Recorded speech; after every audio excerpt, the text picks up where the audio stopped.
The first important step, having a proper nail step, is spraying some isopro to disinfect before you start removing the shine from your nails. The next step we are looking at right now is removing the shine and also shaping the natural nail plate and free edge. Be careful not to overfile the nail. After shaping the natural nail plate, either you remove the shine using an electric file, like the example in the overlay, or you use a manual hand file. We also have a dust collector beneath us collecting all the dust. You are simply removing the shine because you want to remove oil and residue from the nail. If not, there will be no adhesive sticking to the nails.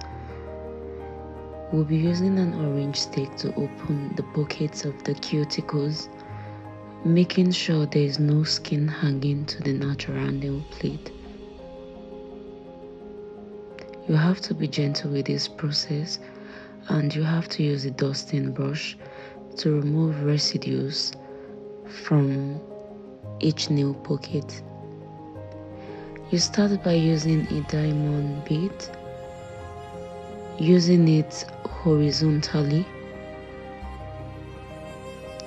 so you do not get to poke your client, and then using a dusting finger brush to remove all residues so you can see what you are doing clearly, removing dead cells from the pocket. If the cuticles are too thin, you do not have to cut them out, you can just push them back.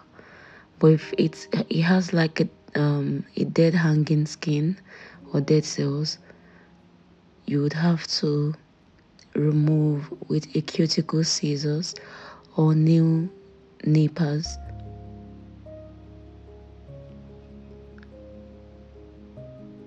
When doing this process, you have to be very careful with the pinky finger, which is the tiniest finger, and the thumb, because it's a very fragile point, so you do not get to cut your client.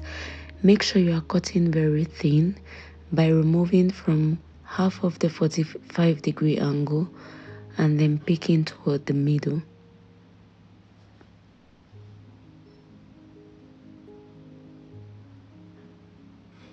Do not over pick, you might end up giving or causing injury and causing underlying nail issues.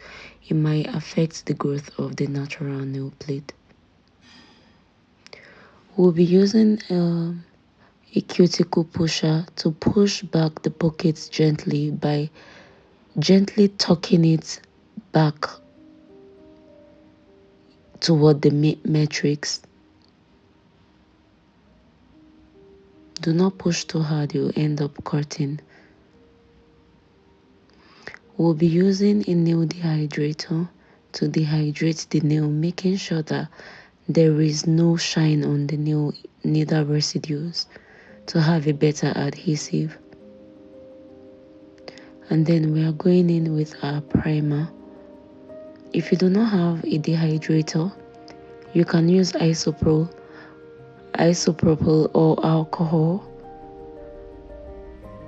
to disinfect.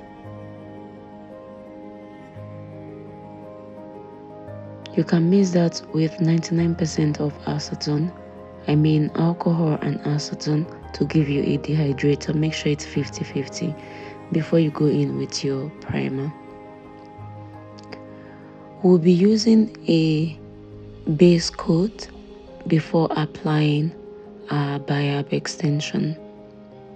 Remember, we are using this as a soft gel and also as a smooth adhesive before applying our Biab. If you miss applying your base coat, you are likely going to have retention issue.